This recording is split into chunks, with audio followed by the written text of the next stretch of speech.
Para pemirsa, Assalamualaikum Nusantara, dimanapun Anda berada.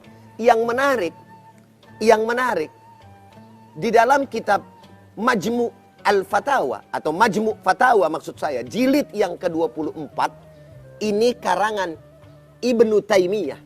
Apa yang beliau katakan di dalam mengomentari persoalan yang berkaitan dengan hal ini? Laisa fil ayah wala fil hadis annal maita la yantafi'u bidu'a'il khalqi lahu wa bima yu'malu anhu minal birri bal a'immatul islami muttafiquna ala intifa'il mayyit bidzalik wa hadha mimma yu'lamu bil ittirari min dinil islam wa qad dalla alaihi al kitab was sunnah wal ijma'u faman khalafa dzalika kana min ahlil bid'ah. Subhanallah. Jadi beliau menyampaikan tidak ada dalam ayat atau hadis yang dimaksud, yang menunjukkan bahwa mayit tidak mendapatkan manfaat dengan doa yang lain untuknya.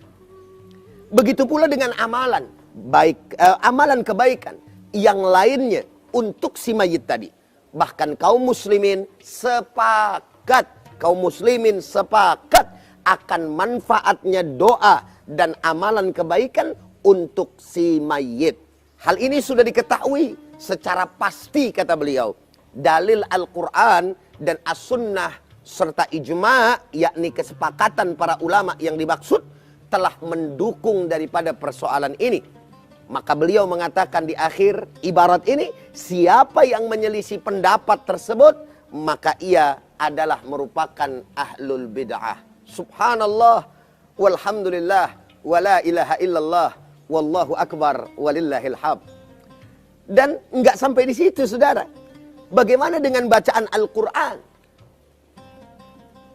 Apakah sampai pada mayit ataukah bermanfaat bagi yang sudah mati? Ibnu Taimiyah menyatakan bahwa untuk bacaan Al-Quran, apakah sampai atau tidak, maka para ulama berselisih pendapat. Ibnu Taimiyah berkata, wal a'immatu ittafaqu ala anna as-sadaqata tasilu ilal mayyiti wa kadzalika al-ibadatul maliyah kal-'itqi wa innama tanaza'u fil ibadatil badaniyah kas-salati was-siyami wal qiraati.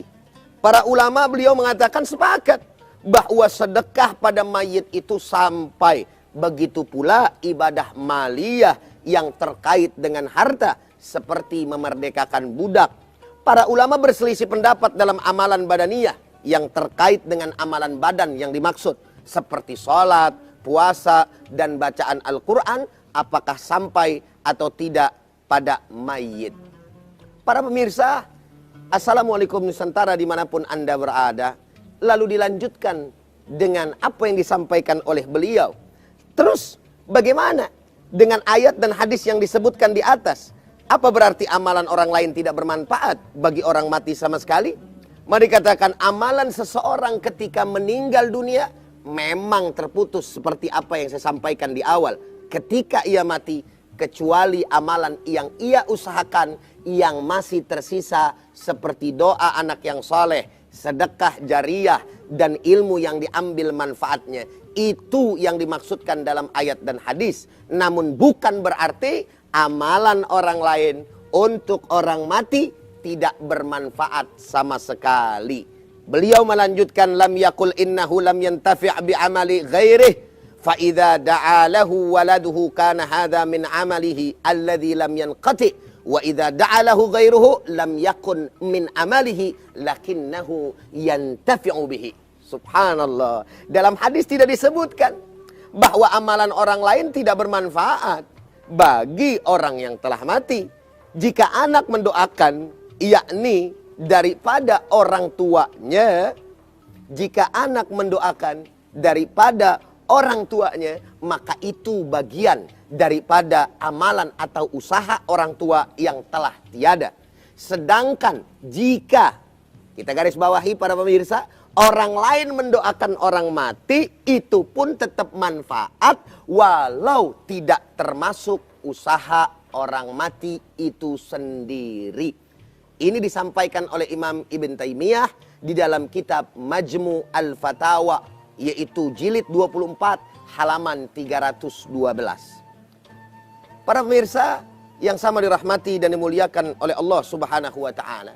Di dalam akhir apa yang saya sampaikan pada kesempatan pagi hari yang mulia ini, saya tutup dengan apa yang disampaikan oleh Dr. Ahmad Asy-Syarbashi, yaitu guru besar Universitas Al-Azhar, dalam kitabnya Yas'alunaka fid dini wal haya, juz yang pertama halaman 142, bahwa beliau mengatakan, sungguh para ahli fikih telah berargumentasi atas kiriman pahala ibadah itu dapat sampai kepada orang yang sudah meninggal dunia dengan hadis bahwa sesungguhnya ada salah seorang sahabat bertanya kepada baginda kita Nabi besar Muhammad sallallahu alaihi wasallam seraya berkata, "Wahai Rasulullah, sesungguhnya kami bersedekah untuk keluarga kami yang sudah meninggal dunia.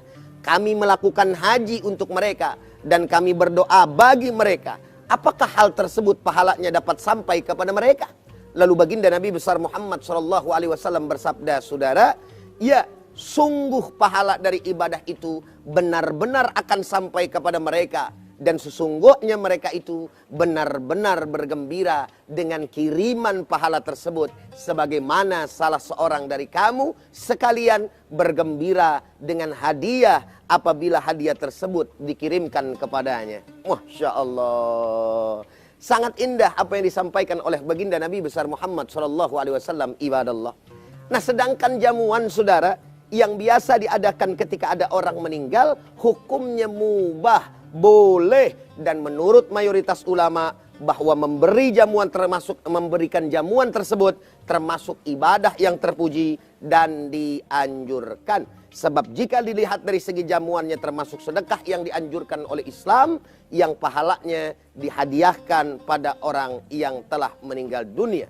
Dan lebih daripada itu, ada tujuan lain yang ada di balik jamuan tersebut, yakni ikramud duyuf, memuliakan daripada para tamu yang hadir. Saudara hadirin, para pemirsa, Assalamualaikum Nusantara dimanapun Anda berada. Semoga ini menjadi sebuah dalil untuk kita semua.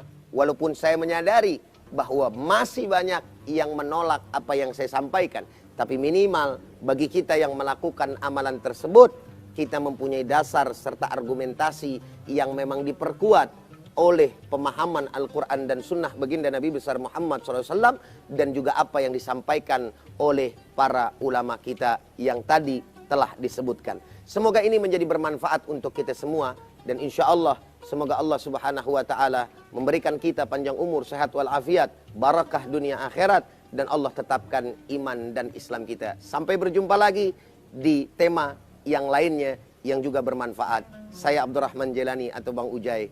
Hadanallah wa iyyakum ajma'in. Assalamualaikum warahmatullahi wabarakatuh.